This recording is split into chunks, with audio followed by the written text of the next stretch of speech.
Hello again, friends. You know, from time to time, we'll get an inquiry through our Facebook, through our Twitter, through our Instagram, people asking us about how we improved our sound quality so quickly. And really, there's only one answer to that question, and that's we found the right space to record in. We found a professional studio space at a place here in Toronto called Ildsgel Collective. And I'm happy to say, as of last week, we are now official members of Ildsgel. Now, this isn't a paid advertisement. They're not sponsor of the show. We just love this place. We love the people here. And we wanted to pass along to anybody out there who's looking to start a podcast, start a business, who's an artist, and just wants a really cool kind of space to work in. And I can tell you, as a podcaster, this place has been nothing but a blessing. The sound quality that we get within the recording spaces here is freaking amazing. And we couldn't really ask for anything more. So if you're looking to start a show, definitely check these guys out. Without further ado, let's start the show. Meanwhile, back on the podcast, four colossal nerds named Saba, Chris, Christina, and Frank have set out to take on a great darkness that has enveloped the world of fandom.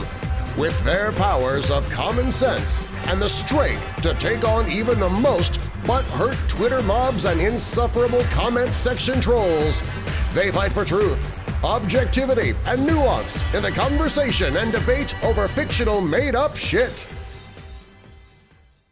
Hey guys, welcome to another episode of Meanwhile Back on the Podcast. I'm Frank. I'm Christina. I'm Saba. And do we have a Star Wars-filled episode for you today? I'm sure you guys all know that the last couple weeks has been action-packed in the world of Star Wars. Not only did we get Disney Plus that brought us the new series, Mandalorian, but we've also got a new Star Wars video game on the shelves right now, Fallen Order. It's available for PS4 and Xbox One, and I believe PC now too.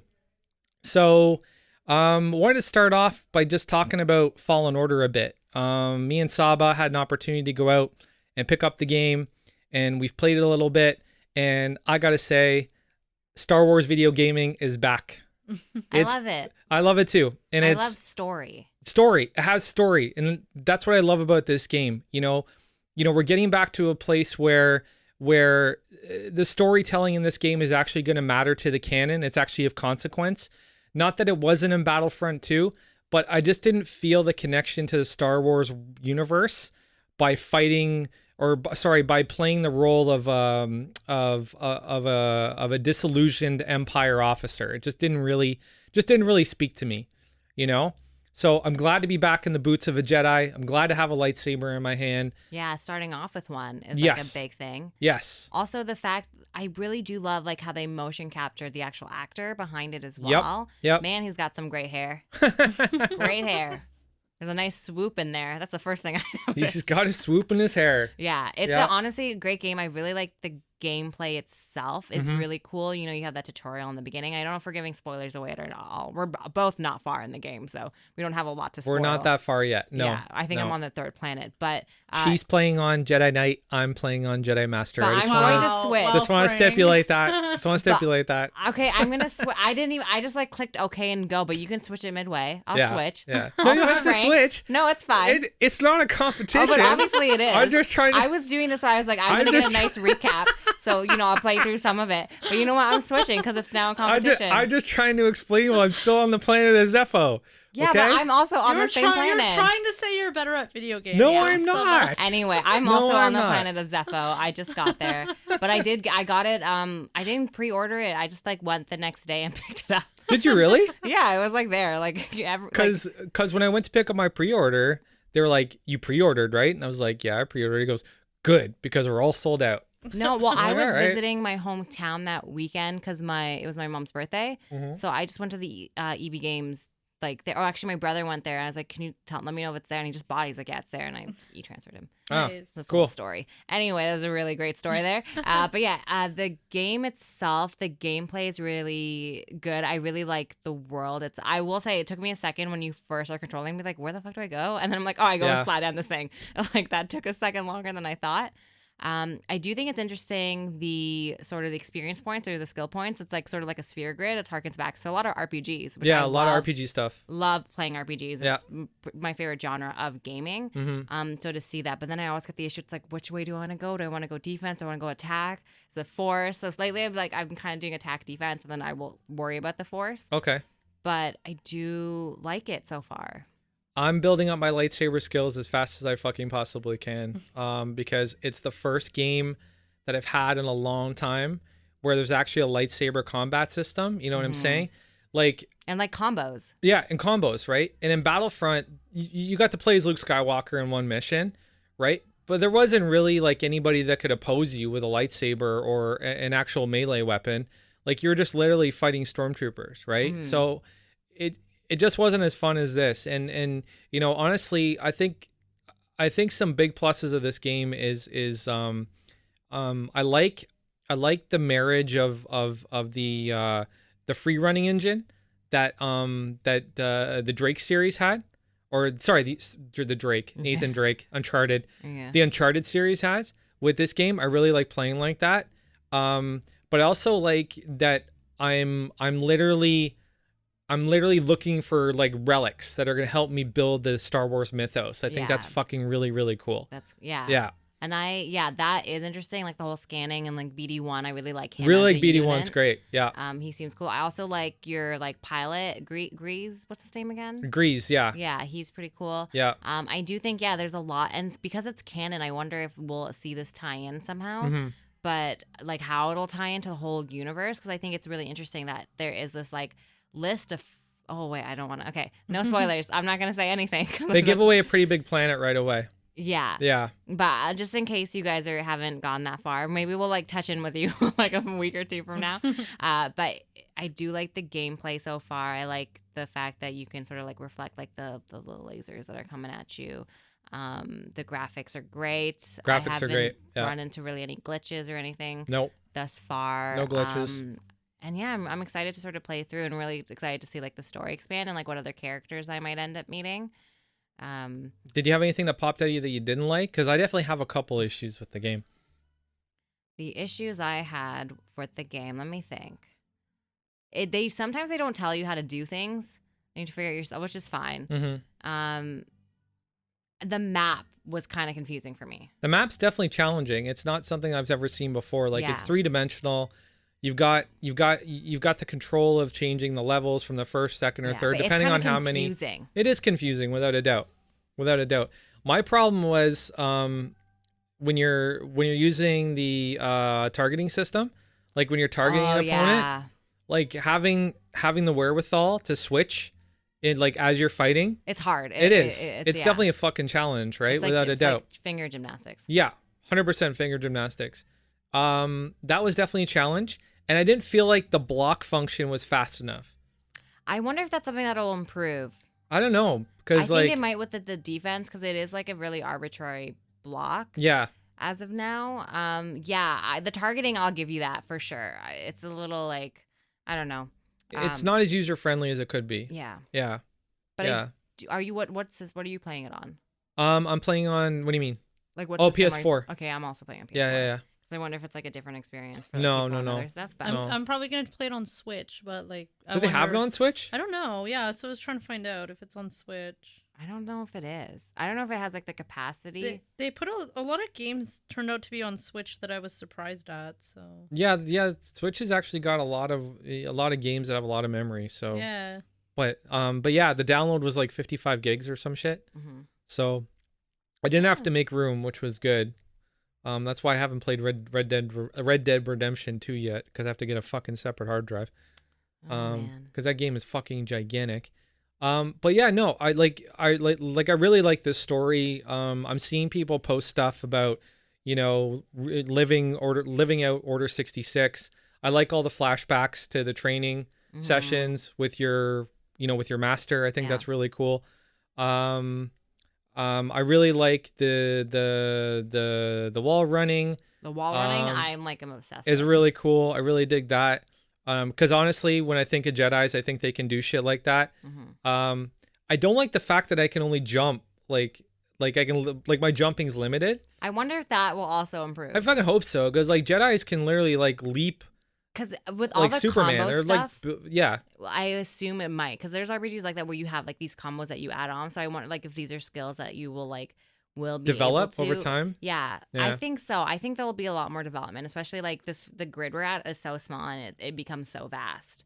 And having played like games with sphere grids, like a really big one I played like years ago was like Final Fantasy X, had like a huge sphere grid that you would basically learn everything on the map. All those weren't really combo, and it was like turn-based battle. Right. So it's different, but I can see them sort of doing the same thing. Did you start modifying your lightsaber yet? I did start a little bit. I kept it blue, and then I found a few parts and like I've updated it. But Cool. I do like how the color changed on like the controller for like the lightsaber, which is cool. If you change it to green, like the light changes on your. For real? Yeah, it did because I changed it to green for a second and the light. Oh changed. shit! I didn't notice So that. yeah, Okay. that's pretty cool. Well, I changed over to green lightsaber because of Luke. I wanted a white. I did blue because of Luke. I wanted white. Yeah, I know. We said both. Yeah. But yeah, no, I wanted a white, but it didn't have white. So Not yet, there you maybe. go. Yeah. And yeah, what was the other thing I was gonna say? Did you how are the puzzles for you? Are you on the puzzles yet? No, I'm not on the puzzles yet. You're not on the sphere puzzle yet? No. Okay. This look of confusion Yeah. means no. Okay. All right. I The just- puzzles are definitely challenging. I think they got that from Uncharted as well. Yeah, I think I remember hearing this. People complained about it. The It's puzzles so are hard. challenging, but you can do them. Like, there's Is a it little on bit of Zepho? yeah. The first one's on Zepho. Okay. Yeah, the first I'll one's get on there. Zepho, and yeah. So you didn't go to the other planet first. You went to Zepho. No, I went straight to Zepho. I didn't Okay. go to the other plan. Yeah, I did that too. Fuck. Yeah, could you have gone to the other one? Yeah, of course. Yeah, Damn, I didn't even think about it. I was like, I gotta get this. I wasn't ready to go there. I just was like, nope, I'm not going there yet. Fuck Yeah. that. Well, there's that thing. It's like there's some people you're not supposed to fight yet. Like, Yeah. you know what I mean? Like, there's that huge thing on the first planet you get to, and I'm like, I'm not gonna fight you yet. Yeah, That yeah. like huge creature in the distance. Yeah, and if you've watched Clone Wars, like that's not a planet you just want to go to willy-nilly. Like it's Yeah. just not a good choice. Yeah. So I wanted to learn how to fucking fight and learn how to defend myself before I even thought about doing that. Mhm. The guys with the rocket launchers are idiots. Oh, I know. Like they're so dumb for enemies. And the fucking stormtroopers, I have a theory now. I think stormtroopers are so bad in the movies because they don't want to shoot towards Jedis because they literally will reflect the blast bolts back at them so easily. Yeah, because it is the reflecting thing is so cool. It is. It's really dope. But it's too easy. It does seem too easy Yeah. for now, but I wonder moving forward If it gets won't be. gets harder, yeah. We'll see. Yeah.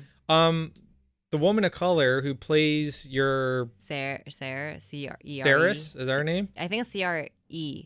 C-R-E? C-E-R-E, sorry. Sarah? Okay. That's Deborah Wilson from Mad TV back No in the way. day. That's cool. Yeah. That's I- Deborah Wilson. I'm going to look her up because Yeah. I used to watch Matt TV. I was back in the- blown away by that. I was like, what the fuck? Like, why is she in this video game? This is very interesting. I know that is like, I want to be motion capture. Oh my gosh, it is. I want to be, oh Yeah, my it's gosh, Deborah I Wilson. recognize her. Yeah. I mean, I want to be motion captured. Yeah. Someone motion capture me. She used to in a do the video game. craziest skits. Like, she was actually really funny. Yeah. So to see a comedian in this game was kind of interesting. And then I think the guy who's playing your pilot, he's another comedian. I think it's Horatio Sands. Oh. I'm not 100% sure, but I think that's him too. Because he's in Mandalorian as well. He's the first guy that gets Yeah. thing. So I wonder how. So we're talking about canon stories. So Yeah. like this story is going to be canon. And they have a comic book for it. Oh, do they? Yeah. Oh, I didn't know that. Yeah. So then the Mandalorian then is also. Well, I think we know how it fits into how the game fits into the canon because of the information that you get about what you're looking for, Yeah. right? Yeah. I don't know So- how much we can. We'll talk about it. Yeah. Eventually. Yeah, I think they can tie that back to a lot of things. I think they could tie that back to literally the sequel trilogy for sure. Because that's a pretty big piece of information based on the time that you're in and what's just taken place. And Jedi Fallen Order is pretty much happening No, it's not happening at the same time. No, it's happening 5 years after Revenge of the Sith, right? Right. Whereas Okay. Mandalorian, I think, is about 7 years Yeah. after Return of the Jedi. Right. So like Right, right. after like monumentous events. Yeah. Okay. So Mandalorian. Yeah. Speaking of that show, Yeah. where do we start? I mean, I can get there's so much that happens, and there's so many new characters, and there's just so. I'm joking, obviously. It was not that I didn't like it, but it was really interesting. Like I think the opening scene really set it up. Like there's not a lot of dialogue in this show. Not a lot of dialogue at all. It's literally like, to me, it's just echoes of The Good, Bad, and the Ugly, The Man with No Name, like all the 60s, kind of 70s Westerns where Clint Eastwood would basically come into town, kick everybody's ass, and not say a fucking word. And just like leave. And because of that, though, it feels a lot like the old Star Wars movies. I feel like there was a lot of scenes where there's less dialogue. That opening scene. And there's a lot of things that are just visual in the old movies. And even the colors, the way that the transitions between scenes are done. Like the PowerPoint transitions. Yeah. That's what I call them. That is The what wipes? they do in the Yeah. old. The wipes? They do that in the old Star Wars movies. Yeah. So- Like the and they 4:5. did it in Rogue One as well. That's what made Rogue One feel more like the old movies. Yeah, So, this is definitely, more connected to the OT than the sequel trilogy for sure. Yeah. There's not a lot of DNA from Johnson or Abrams in this show. It's definitely a giant homage to George Lucas, without a doubt. And you can even, like, I always say, like, we saw the shot on the trailer, but when he takes the shot, like, even the way he pulls the gun, like The hip shot? yeah, Yeah. like it really much, like, reminds you of A New Hope and all that other that stuff. Yeah. And the character reminds me a little bit of Han Solo, but like a quieter version of Han Solo. He does have an edge. I like that you Yeah. can tell he has an edge even with the mask on. But he also has a soft spot. He does have a soft spot, which we'll get to in a bit. Yeah. Stay tuned. I like that you can He almost starts off like a badass and then Turns into a babysitter. he gets a soft spot. What babysitter? What? He's a babysitter. Oh, okay. We won't get to it yet because I want to. Yeah, I want to wait for the big reveal. That's a big that's a big revelation. So like the Mandalorian is there, and he's there to pick up a bounty. Yeah, he picks up the bounty, and they have like carbon freeze. Like, you know what I mean? Like, is like you can just carbon freeze anyone wherever you want. Yeah. Before we get into the carbon freezing scene, because I actually love that, because again, it's an echo back to the original trilogy. I actually hope we see carbon freezing in the sequel trilogy. And I like how one more movie to go, maybe, right? I like how we see different creatures, different races. The fucking dude, the practical effects in this show are fucking fantastic. Yeah. The makeup, the set design, the production design, even the sound design is fucking awesome in this show. It's so well done. And Jon Favreau and Dave Filoni have fucking nailed this thing out of the park. So Dave Filoni directed this episode. I saw. It was his first live action direction job ever, and he goddamn killed it. So the one thing I wanted to say is that Pedro Pascal, like he's really like got this role down. Like you can almost tell that he has these expressions under that mask that fit the exact situation he's in. That's what I felt when I was watching it, that like I could tell, and maybe because I know him from other things too, that might help. I feel like he has body language. Yeah. He's doing good things. Like he would tilt his head. Yeah. And kind of like in the way he spoke as well. Like he seems like, we'll see in episode 2 more when he's like frustrated, but you can kind of get it from that. But he's a man of a few words, but you kind of get what he is going after. Yeah. It's something that the Power Rangers had to do a lot of. Right. That's right. Mandalorian, Power Rangers, same boat, 100%. Got it. They all So they wear weren't masks. as good at it. Yeah. They were definitely more campy. The line where I fell in love with this series, well, no, I'm not in love with it yet, but I'm really enjoying it, was I can bring you in warm or I can bring you in cold. Yeah. That to me was just like, okay, this is fucking gonna be awesome. Like, this guy is a no fucking bullshit guy. And He's just doing his job. he's just doing his job, but he's not someone who's gonna make you laugh. Like, he's not trying, like, he's literally gonna be that quiet, hesitant hero. You know what I'm saying? And that's what I want. Like, that to me, that echoes Star Wars. Mm-hmm. We got to see land speeders again. All the little amazing tech. The bounty pucks were really fucking cool. Yeah, that was cool. That was really neat. Beskar Steel. Beskar Steel, yep. And then we got a mention of Life Day. Yeah, there's definitely like this show is. Don't want to say relying on nostalgia, but it is that feeling. I think because we've kind of there's a heavy element of fan service in this show, without a doubt. Like the opening even was like when the Lucasfilms and like I just really think that was opening porn scene, for Star Wars fanboys. Yeah. That's what that opening scene was. Yeah. Okay, like literally. Like there's a lot of scenes in bars. We get to go to a lot of bars. Yeah, and see a lot of creatures in those bars. Yeah, and again, it has echoes of like the old Western style kind of stuff, right? Oh, for sure. So so before we get into the Beskar, because I want to talk about Beskar because I'm starting to make a lot of these connections, and it actually echoes back to something else I said in the previous episode. I love that scene between the Mandalorian and Karga. The one where at the table, and they're talking about the like, he's asking him about his biggest bounties and all that kind of shit. And he's like, "There's other people in the guild." Like you see how much like a business. There was so much exposition in that scene, where you didn't really need to find out anymore. Probably the most from the 2 episodes. Exactly, and it establishes the state that the world is in. Right, the Empire is on its way down. Their currency may not even be worth anything anymore. So he's getting paid in calamari flan. Calamari. And Yummy. And do we all know where Admiral Akbar? He's Mon Calamari, right? So the guys with the big squid heads. It's a trap. It's a trap. That's a Mon Calamari. But so they have their own planet and their own race, and apparently they have their own currency. And their currency's worth more than like. That looks like ice cream. Yeah, and it's worth more than like Empire stuff. Yeah, because there's no more Empire. You don't want the Empire currency. But here's the thing. So you mentioned Karga and that scene. He also brings up the client, and you won't mention the name. Right. And then after he's like, "Okay, I'll meet with them." You kind of see this look on Karga's face, like, "Oh, like he knows." Like, you know what I mean? Yeah. Like there's a bigger thing there, like that he might know as well, like some sort of plan. Because the main thing is like he wants like a good bounty. Like that's what he needs. Like this is like his job. Right. And so he's like, okay, well, I'll meet with your client. I'll go and do whatever. It was only because he didn't get paid enough, too. Yeah. Otherwise, he wasn't going to do it. He was like, what's your biggest bounty? Yeah, he exchanged. He took half. He took half. Sorry.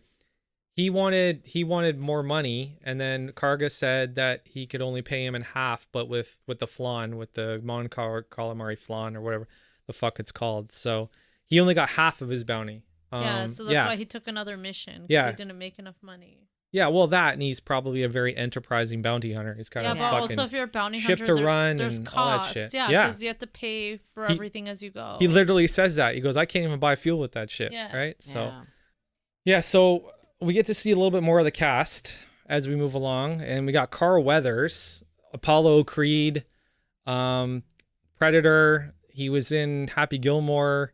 Great actor. He's going to be playing this Grief Karga guy. So he's running the Bounty Hunters Guild, basically. So he's handing out all the jobs.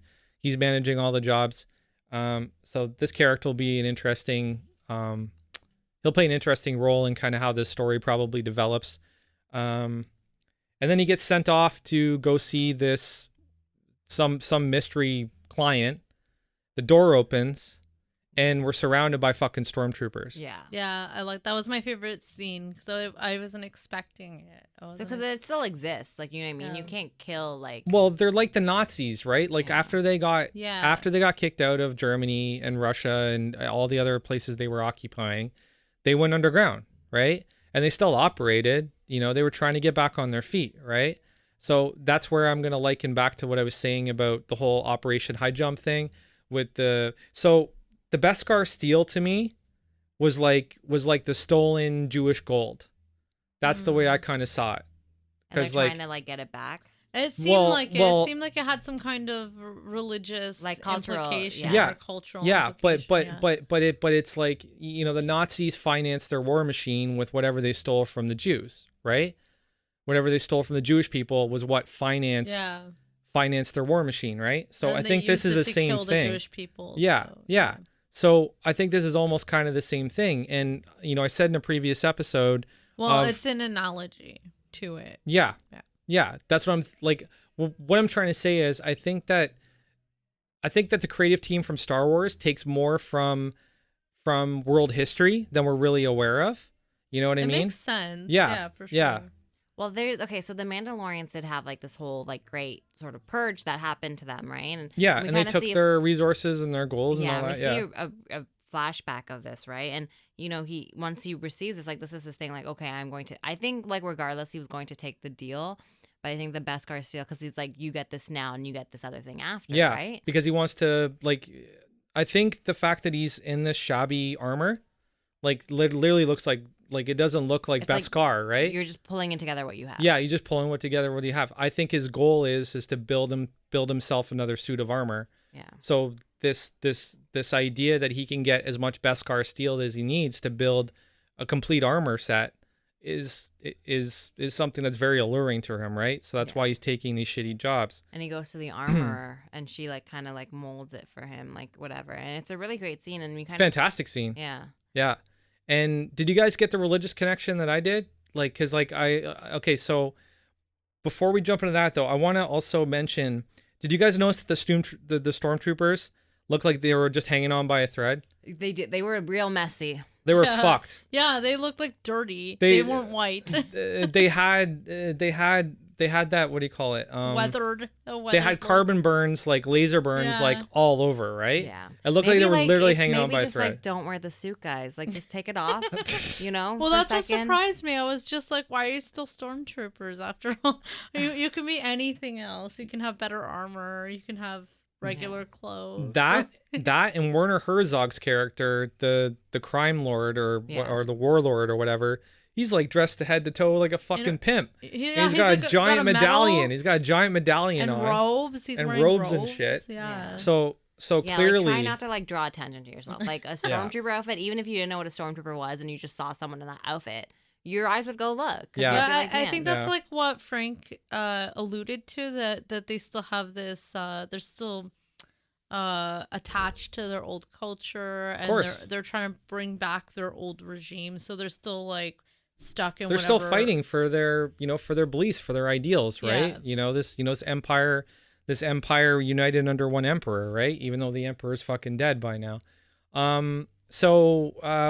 What else? Oh, I was going to ask you. We don't know what their mission or cause is at this point in time. No, but it could have changed. True, but because of all the stuff that we know about Operation Cinder now, right? All the shit that Palpatine was doing behind the scenes to set up after he died, they could be working on some sort of plan for that right now too, right? I thought when they went to the other planet that was Jakku for a second. Like Which planet? The one that they go to. Oh, okay.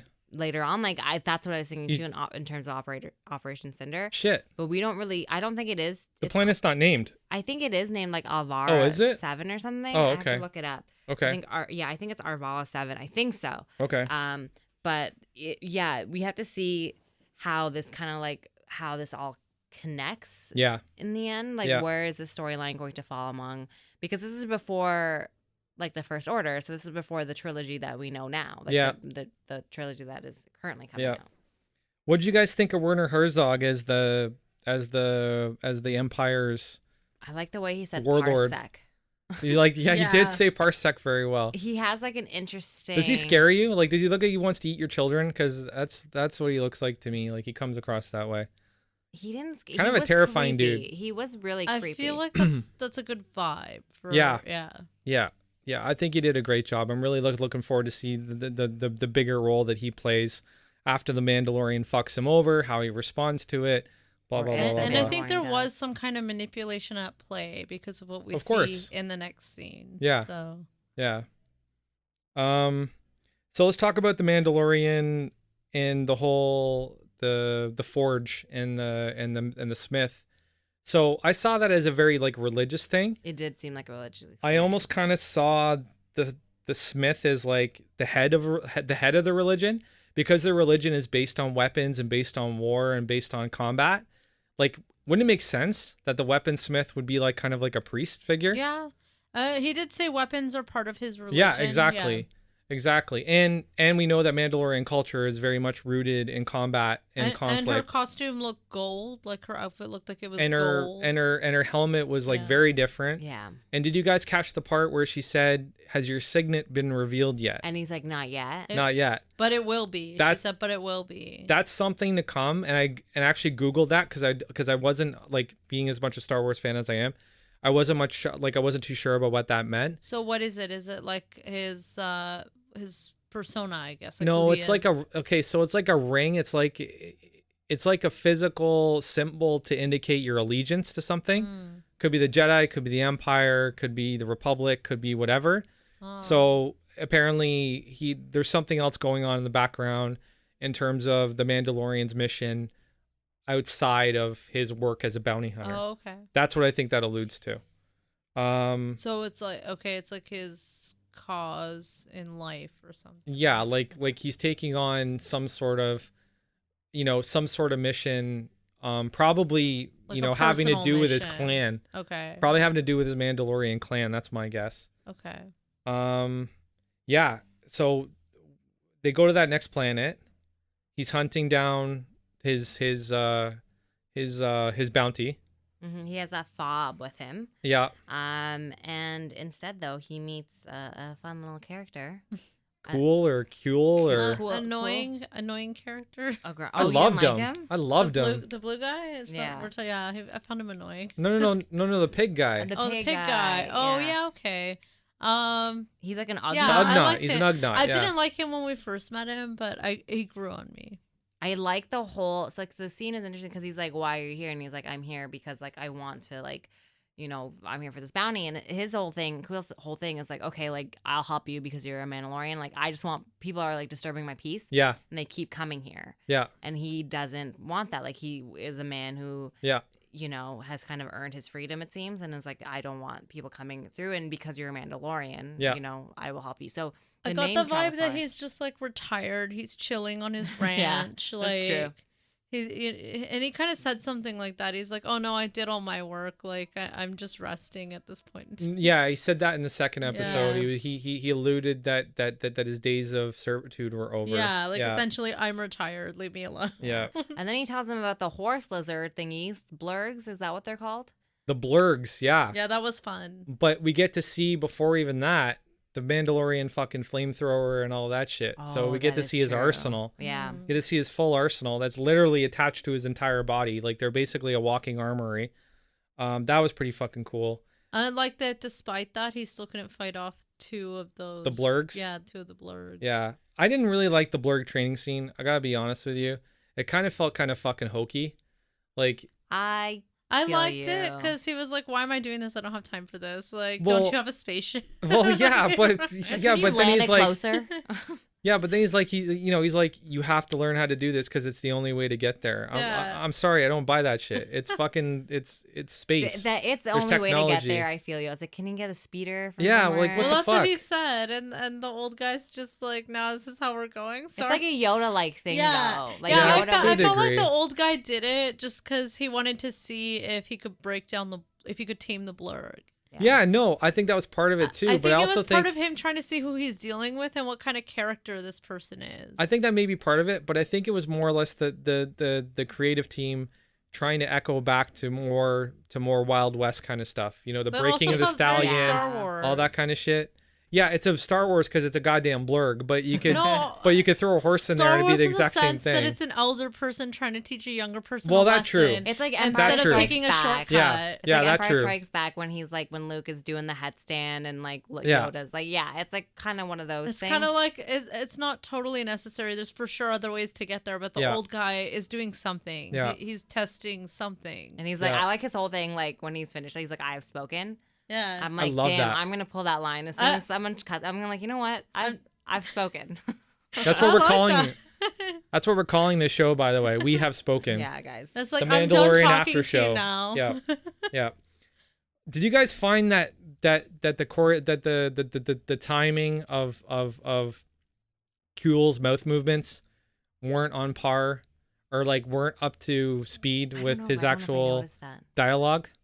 I didn't get that. I didn't get that either. I could have just not noticed. Maybe there's something wrong with your TV. I really want a behind the scenes of how this character was created, because clearly it's somebody in an Ugnut suit with Nick Nolte voicing it, because that's not Nick Nolte, obviously. But I think Nick Nolte does a great job voicing this character. But I want to see how this character was created, because it just doesn't visually play with me in terms when it's talking. Yeah. When it's not talking, I'm good. When it is talking, it kind of feels like very puppety. Something about the visual of this character did bother me. That's why I wasn't a fan at first, but he grew on me. I liked his personality. So I like the Ugnaughts though. Yeah. The Ugnaughts are a cool character. So Kuhl takes him, or Kuhl, or whatever the fuck his name is, takes him back, takes him across the wasteland, the desert, to where his bounty is being held. Yeah, and facility. It's pirates and Transdoshans and I can't remember the name of the pirate race, but it's very specific. It's not coming to the top of my mind. Anyways, they're being held, or the bounty's being held, and then as he's overlooking from a cliff, trying to survey his the area that he's going into, IG-11 shows up, guns a-blazing. A fucking bounty hunter droid. That was great. And I love this sequence. And the reason I love this sequence is because his movements were so mechanical and jerky. Yeah. Like, it didn't seem smooth at all. And that's like, and it felt more authentic. Like, like if you also, actually... Taika Waititi. And Taika Waititi. Also, he was 100%. like really good fighter. It hardly made any sense. Well, he's a droid, dude. Yeah. So it hardly made any sense that they sent an actual bounty hunter too. So that's why somebody manipulated this situation somehow. Like, why are they both there? Without a doubt. Yeah, no, without a doubt. He was my theory is IG-11 was there to kill the Mandalorian too. I think so too. Yeah, at some point. Yeah. For me, I just love how his first thing was like, hey, self-destruct. Like, I got to do this. Like, each time. And Mandalorian's like, no, don't self-destruct. You cannot do this. Yeah. Which is funny. It's like, that's my reaction when things are going wrong. You know what? I'm just going to die now. This is the end. This is it. I'm done.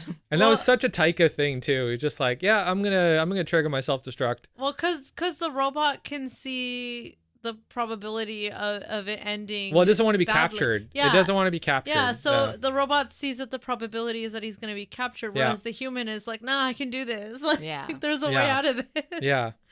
So it's like a very human thing. Do you think it was too much that they beat all those people? I was like, really? No, because the IG robot... was pretty good. The IG droid, he literally had 2 guns, and, he's not made of flesh and bone. So he's going to stand up to the punishment a lot longer. And he's got 2 fucking guns, and there's no recoil. Like, you don't see any recoil. He had guns in his hands. He had guns in his head. Like, he was No, he didn't have a gun in his head. What? Yeah, he was shooting out of his forehead. No, it wasn't. Oh. No. I don't know. Those were his eyes, dude. I don't know. I thought they were guns. No, those were his eyes. So there's literally no recoil from the guns. So when you're not experiencing recoil, your accuracy is like ridiculously high, right? So I'm not surprised that they beat all those guys. And I love that final scene where that floated the Gatling gun comes in. Yeah. And then the Mandalorian pulls out his little harpoon, pulls it away, jumps on it, and just blasts fucking everybody. Yeah, that's how really they won. Fucking cool. That's how really they won. Cool if scene. they didn't take over that gun, they wouldn't have won. Yeah, really, really cool scene. I really, really enjoyed that. And then but I also love how annoyed he was at the droid. He's like, "Oh, fucking droid! Like, what the hell?" Yeah. And then he was like annoyed that the droid was even there. Yeah, he does not like droids. That's for sure. He didn't want to take one when he was trying to get his first bounty back. Yeah. But also because the droid was so black and white, it had no like ability to see a gray area. Well, I think that's part of it. And I think he thinks that droids can be manipulated and coerced, right? Yeah. So that makes sense. And then the doors open on the compound, and we see this floating little ball. He presses the button. Guys. Oh, this is the best. And boom, Baby Yoda. Guys, can I tell you something? When I saw it, I was like, I freaked out. I was watching my brother, and I was like, I would die for you. I would like give my life. I would adopt you. My ovaries like went into overdrive. Like I cannot even explain the feeling. Like I honestly, this is why I didn't want to talk about it. Like you guys were asking me before, like what do you think? And the only thing that came to mind is like Baby Yoda. Like your ovaries exploded. I love this child. I don't know who this child is, and I love it. I love it. I would do anything for this child. Like, honestly, I can't even. And then the whole second episode, I just kept saying, "Oh my gosh, you're so cute. You're so cute." And my brother was like, "Can you stop?" So Anyway, that's just my first spiel on Baby Yoda. If there's a young man out there that resembles Yoda at all, I think you have a shot. So reach out. I mean, it was more of a motherly vibe, but yeah. Well, I'm just saying. Yeah. That's your best chance, probably, right? I ended up seeing a meme of Baby Yoda before I saw Baby Yoda. So Baby Yoda kind of got spoiled for me, but like I died when I saw the meme. I loved it. And it was a play on the "Okay Boomer" phrase. So it's Master Yoda telling Baby Yoda something, and then Baby Yoda goes, "Boomer, okay." and then Master Yoda like snaps out of his like backwards way of speaking, and he's like, "Hey, listen here, you little shit." I love that. I had to post that. The crazy thing. Okay, so yeah, okay, Baby Yoda. I'm gonna just ignore Baby that. Yoda's cute. I'm gonna ignore the cuteness for a second and get to story. It's very hard for me. Well, there's one last story point to this one episode, right? So they're both looking at the baby. And IG-11 raises his weapon. Terminate it. Yeah, IG-11 raises his weapon, and Mandalorian says, "No, let's take it in alive." And he says, "No," because he was given a choice, Mandalorian, dead or alive. Yeah. Yeah. But apparently, IG-11 got different orders. He was supposed to kill it, and the Mandalorian draws his weapon, shoots IG-11 in the head, and no more IG-11. That's the thing. So my two questions: if IG-11 is really gone, and then if IG-11's orders were to kill it, was he sent by someone else then? Well, right? He was definitely sent either by the same people or by other people. Okay, so if we remember in the room, the Emperor guy did prefer if it came in dead, and it was the scientist who said, "No, I thought we said that it could be alive." Yeah. So obviously that's the right. Emperor guy sent the droid. Yeah. So there's something that we glossed over. The Yeah. doctor that showed up. Because the doctor is the one who wanted the Baby Yoda alive. Yeah. No, for sure. No, that makes sense. We're calling it Baby Yoda. We don't know what gender this child is. We don't know. Baby Yoda, it seems to be the collective. And baby is not quite accurate because he's supposed to be 50 years old. Oh my gosh, can I tell you something? That's a 50 race I years want. old. Like, if I could have that for 50 years. Oh my goodness, he's like, I can't right now. Oh, he's guys. adorable. He's fucking adorable without a doubt. Disney's gonna sell so many Baby Yodas this Christmas. Oh my god, yeah, I know. The marketing for this is holy shit. Like, I'm like, will I buy one? I'm an adult woman. Holy Do I shit. need one of these? Holy shit. No, it's so fucking true. I will probably end up buying one, because like Baby Groot also melted my heart, so it's like melting my heart. I tell you, this is more than Baby Groot for me. This is the whole new experience. I want to see a fight between Baby Yoda and Baby Groot. No, That's they'll what I just want hug to see. each other, be best friends, and then I'll cry. No, like, I want to see a honestly fight. cry. No, I want to see a fight. I want to, because like Groot fights, Yoda's got the Force. Yeah. Baby Yoda has the Force. Baby Groot is like feisty. I know, he fights. Baby Yoda's just gonna put him in his place. Baby Yoda's just gonna be like, go to sleep. Well, this is okay. So going back to the show, I really like the end credits, which looks like the concept art for the show. Yeah, it's really cool. Yeah. It's really I love cool. that kind of stuff. Yeah. Like, I was like, oh, I could pull that as like a screensaver or something on like my laptop. yeah, or it's something. cool. How do you guys feel about the music? I'm not feeling the music at all. I didn't notice the music. The music. It's not very. Sometimes they harken back to like what they had in like episode 4, 5, and 6. Yeah. But the end credits, I wasn't like, it's not anything like crazy. No, for me. I I didn't don't really dig it. listen to the music on the end credits. It's not something that pops out at me No. as of yet. But I'm like, why couldn't they get John Williams to do this series? Like, that's what I want. I want John Williams to do this series. damn. So let's move on right into episode 2, because this is a 2-parter. So we get this amazing opening fight sequence. The Mandalorian's crossing this kind of cave, kind of trench area with Baby Yoda in the ball, and the ball floats, which is really dope. Oh my gosh, he just Like a falls floating around. baby carriage. It's like a stroller, yeah. Yeah, I love it. every mother in the world right now is like, fuck you, Elon Musk.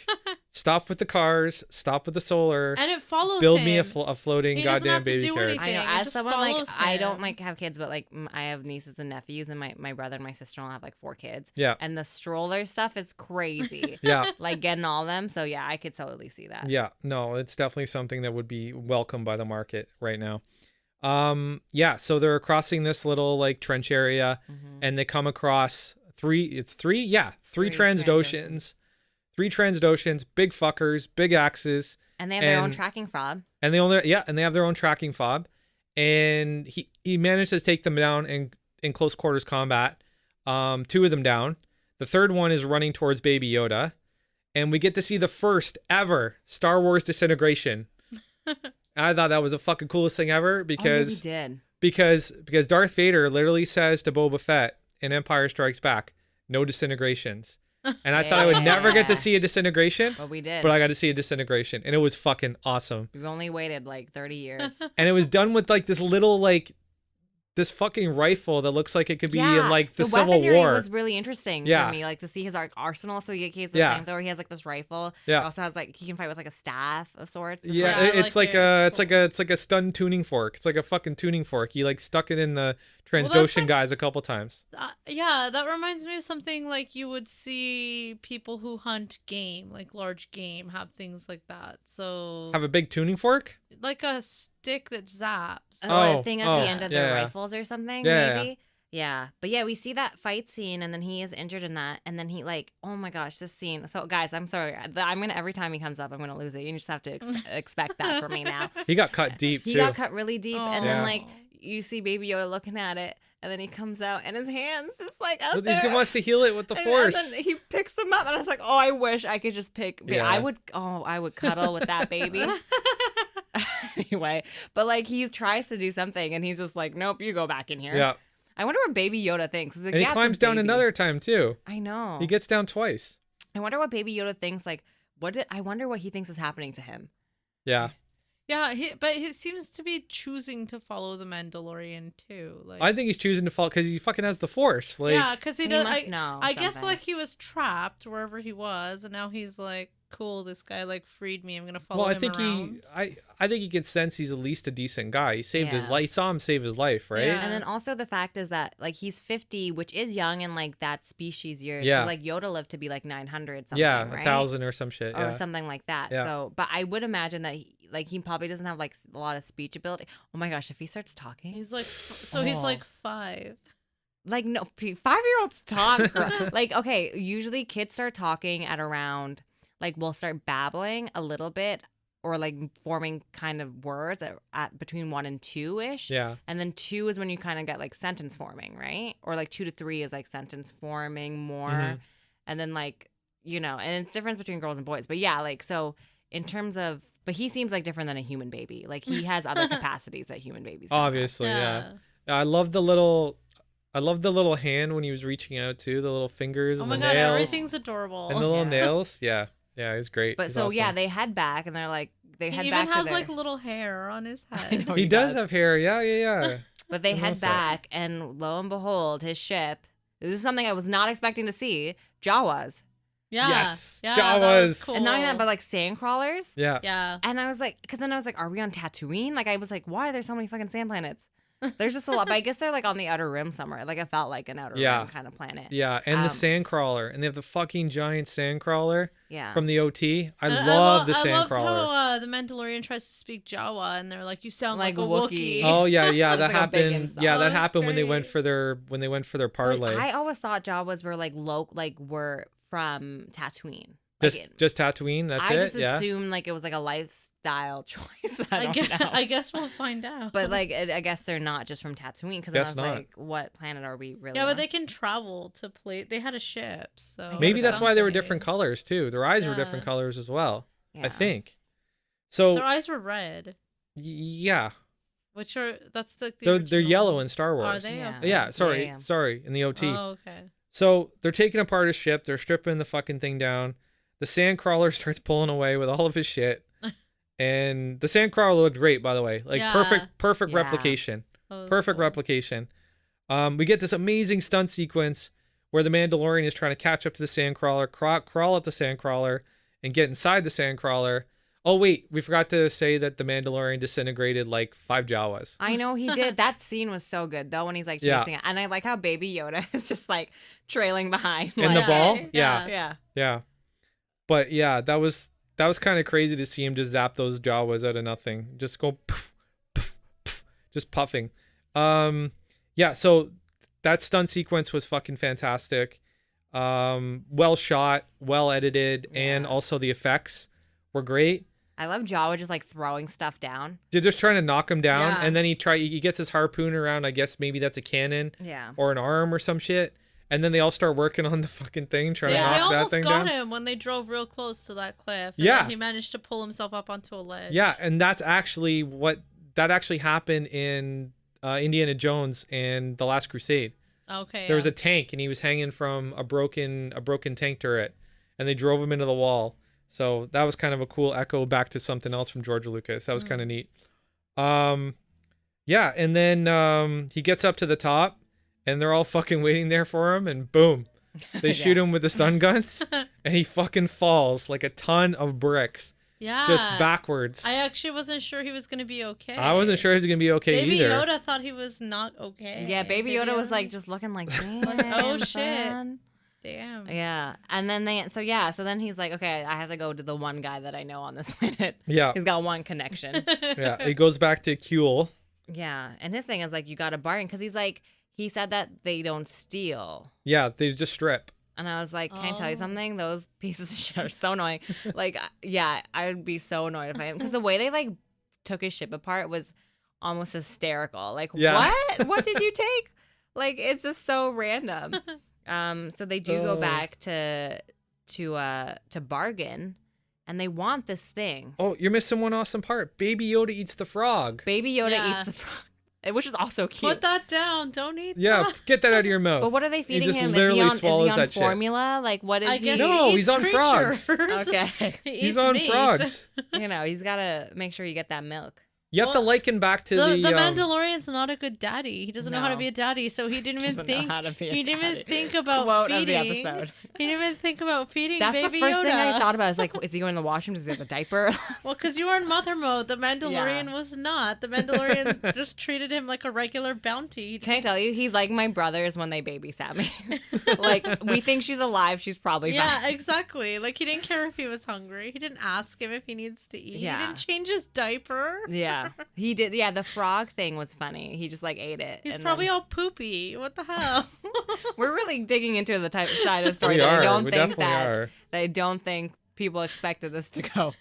Well, I think Baby Yoda's smelly at this point in time. So after seeing Baby Yoda eat a frog, I have to imagine that Yoda ate some pretty fucking nasty shit. Well, remember when we first ran into him and he's eating that like weird porridge? Yeah, and, he was eating weird stuff. Yeah, he was eating weird stuff. And he lived on a weird swampy planet. But porridge looks a lot better than fucking a frog. Yeah, but he lived on like a swampy. We don't know. Have you ever had frog legs, Frank? It's not that weird. I haven't had frog legs, but a raw frog, no, not a live frog, just pop. But we don't know what was in his porridge either. That's true. So we don't really know. That's true. So as Saba was saying, the Mando and Kuel, I hope we're really pronouncing that guy's name right. I feel like we're not. That sounds not right. they go for a parlay with the Jawas, and that's when they say your Jawa was so bad you sound like a Wookiee, which was hilarious. Damn. That was great. I like how there's like burns. Like, man, that guy sounds like a Wookiee. And they're negotiating, trying to get his shit back. They want his Beskar. They wanted Baby Yoda. Yeah. And they wanted something else. What were they going to do with Baby Yoda? I don't know. Maybe eat him. I feel like they might eat him. Maybe eat him. But they sell things. They do sell too, but So they would have known. They were just like asking for whatever at this point. Yeah. And then they asked for the egg. The egg. We want the egg. Yeah, Kuel was like, there's got to be something else. And they're like, and they started saying the egg over and over and over and over again. And we think, an egg. Okay, this is going to be a simple thing, right? Fucking Baby Yoda. Baby Yoda and the Mandalorian go to this cave. The Mandalorian goes down into it after checking all his armor and all his weapons, by the way, making sure they're all working in full functioning order. And you hear laser blasts go off. And then did he limp out of the cave? I don't remember, but the mud horn coming out was just so memorable.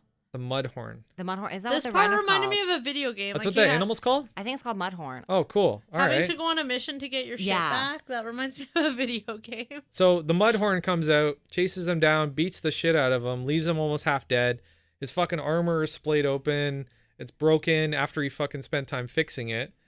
When he was fixing his wounds and shit. And then all of a sudden, this fucking thing is bearing down on him. I know. And boom. It stops in its tracks, and it fucking starts floating as the Mandalorian's holding nothing but the smallest knife. It could have been bigger than a pencil. But I love that he pulls that. Like, that kind of shows you, like, the Mandalorian, their fighting spirit. Yeah. Like, there's no giving. There is, like... Oh, he wasn't going to give up. Yeah, like, there's no such thing as that. It's like, I will fight with whatever I have until my dying breath. Yeah, I really like that, too. But it stops the fucking... the thing stops in its tracks, and it starts floating. And then you pan over. Oh, my goodness. And there's goddamn Baby Yoda. Yeah. Look at him with his fucking arm out. Just lifting using the force. That's like shows. So like Yoda himself, like using the force, like he lifted up like Luke's ship, the X-wing, the X-wing, right? So and he knows how to do that as like a little baby. Like nobody had to teach him. He just knows. Their species is supposed to be extremely force sensitive, like almost the most, without a doubt. Yeah, because that's why he's supposed to die. Yeah, that's why the bad guys want him to not for sure not exist. But yeah, like, and then he does that with his little cute hands, and it's just crazy because the Mandalorian, like himself, has never seen anything like this. Like, you can tell he hasn't, even though he doesn't have. The reason he hasn't seen anything like this because he's not actually from Mandalore. I think that's established because they call him a foundling. Like, he says, "I was a foundling" when they do that flashback scene in number 1. They do that flashback scene. And they basically call him a foundling. So he was found by somebody and then brought into the culture. Because the Mandalorians are very, very well-versed with the Jedi. Very well-versed. Because they fought them. They fought the Jedi at one point. And there was actually a Mandalorian Jedi named Vizsla. He was part of the Vizsla clan. And he's the one that brought the Darksaber. He's the one that had the Darksaber. That's all canon. So if he was a Mandalorian, he'd be very well versed with Jedi, with the Force and everything. But I think because he's a foundling, he's not well aware of it. I think that also explains his armor, why it's so fucking shitty. But yeah, and then we see the Force, and then he passes right out. Yeah. The baby passes out. Baby Yoda's out like a fucking light. Which I like. It shows because it's like that he did exert a lot. Oh, you could see the baby shaking like as it was like doing it, right? And it shows that like there is this feeling of that like he wants to like you said like he can sense something about the Mandalorian that we can't quite sense ourselves. In I mean, I think we kind of see his compassion. Yeah, it is there. Yeah, for sure. But he does end up coming back with this egg, and you're like, okay, what is it? This big reveal. And it's furry. You're real excited. The egg has fur on it. The freaking Jawas just open it up and they're like, ugh, whatever. And they start eating it. Yeah. And they're eating the yolk, yeah. First of all, it's this is the worst way to do it. Like, get some bowls. Like, it's not even the most efficient way to... I was talking about this, actually. So we recorded at a studio called Ilsgel, which is a really great studio. It's in Toronto. You can record your podcast. And I was talking about this with them before. I'm like, and we were saying the same thing, like, you can't, like, you need a plate, like, you need something, like, you didn't even share it with, like, everybody, like, yeah, but they seem everywhere. Kind of savage. They don't seem like very... Yeah, they're not very refined. Yeah. I know, but I was just like, damn. Yeah, they literally pulled a knife out and cut the fucking top off of that thing and just went at it. And then the Mandalorian's just like, what is this? And then they get all their parts back, and he's like, I can't put this together. No. But then this kind of feels a little bit too like a weird plot thing where Quill's like, well, I can, like, you know what I mean? Like, yeah, they had like this bonding. Convenient. They had this bonding moment where they like put the ship back together, and they get everything ready to go. And then at the end, Mando's like, I could use somebody with your skill set, or I could use somebody that's as capable as you. Well, he tried to pay him. He tried to pay him a couple times. He wouldn't accept payment, so he said, instead of payment, would you come work for me? Yeah, he wanted to be on his crew. Yeah. And then he's like, I've spent half my life trying to escape servitude or something like that. Yeah. Or my entire life trying to escape servitude. And he just kind of goes off on his own. So that's basically the end of that fucking episode. Well, the one thing too, I want to quote that there's something Quill says at the end of the episode. He says about like, he's like, may it survive and bring you a handsome reward. And I felt like a double-edged sword there. Mm-hmm. Like, he's like, what are you going to do with this? You know what I mean? Because I don't think Quill meant it as something as simple as like, oh, hope you get a good reward out of that. Like, what is your handsome reward? So I feel like what was his name? Kuel. I can't even say it. I was trying to avoid saying it this whole time. Fucking ridiculous name. So I feel like that's why he was testing the Mandalorian. I think he wanted to see what kind of person he is. Yeah, because I think he knows he won't just give him. I think he knew what he was gonna. I don't know. Yeah, I just got the vibe that like he wants to protect the Yoda or whatever. Yeah, whatever. We keep calling it Baby Yoda. We don't know anything. And I feel like he only wanted to work with him if he was a good person, and that's why he made him like go through the test. And I think he's hoping that he's not gonna kill the Baby Yoda, because at this point he still has the option to kill the Baby Yoda. Yeah, so, that's true. And he mercilessly killed everyone else. That he froze everyone else or whatever. Like, but this is like a child, and I think it's like the thing is because we see a flashback of his childhood, I think, in this episode, and we see him like being taken away from his parents, or like him having to be shepherded off somewhere. So I wonder if that's a thing too, where he can attack children because like he remembers being ripped away from like his kind of whatever he had gone through. That at least from the flashbacks, that's what it seemed. The other thing I think that was interesting too, which was so cute. Okay, I'm gonna do my 2 cutest Yoda scenes from this episode, and the first one. The one is like near the end of the episode where he's napping. You're like, is he ever gonna wake up? Yeah, that was cute. And then he wakes up and he's in space, like, oh, look at us, like we're up here, like, you know what I mean? And the other cute part is when the Mandalorian first sees like the Jawas take his ship, and he's like going through everything, and then you just see like Yoda, like Baby Yoda, walking up and looking around and smiling, like, oh hey, like look at the ship. He's so cute. I can't get over it. So what do we think though now? So not a lot happened in these episodes. They were quite short. Not as long as we were expecting. I didn't find them short. They were like, what, 35 minutes? They're 35 minutes. Yeah, about that. But shorter than I thought. I thought it was going to be like one of those hour kind of long shows, like 40 to 50 at least. Yeah. But so from the next episode, like where do you think we go from here? Like where is this connecting? Like is he going to go give this reward? What is the larger story? Like have we gotten any hints, you think? Well, yeah, so I think since we already met what's left of the Empire, that we're going to get introduced to what's left of the Alliance. I think someone is going to be looking for this Baby Yoda or trying to protect this Baby Yoda. Yeah. I wonder what it'll play in the future as well. Like where is this? Because this takes place, right, like before this new trilogy. Like is this Baby Yoda going to be in the movie? I don't know, man. Somebody posed that question to me today. It was actually Dimitri here at Ilgedal. And I don't like that idea because he's kind of like he posited that maybe we're being introduced to Baby Yoda because it's about to show up in episode 9, like another Yoda or another member of Yoda's race. I feel like that's very likely to happen. I don't think so, and I hope to God not. No, because like if you want to bring in Yoda in episode 9, awesome. Make him a Force ghost. Okay, I'm cool with that. We already saw Force Ghost Yoda in Last Jedi, right? He's not dead. He's a fucking Force ghost, right? So he can be in the story that way. I don't want to see another, unless it's Yaddle, like unless it's somebody that we've been introduced to. But I don't think they're gonna play that. Like I just don't think it's a smart card to play at this point. But yeah, as far as predictions, I definitely think that there was one faction of the Empire that we haven't met yet. And that's Giancarlo Esposito's character. He's Empire as well. And I guess he's a warlord just like Werner Herzog is.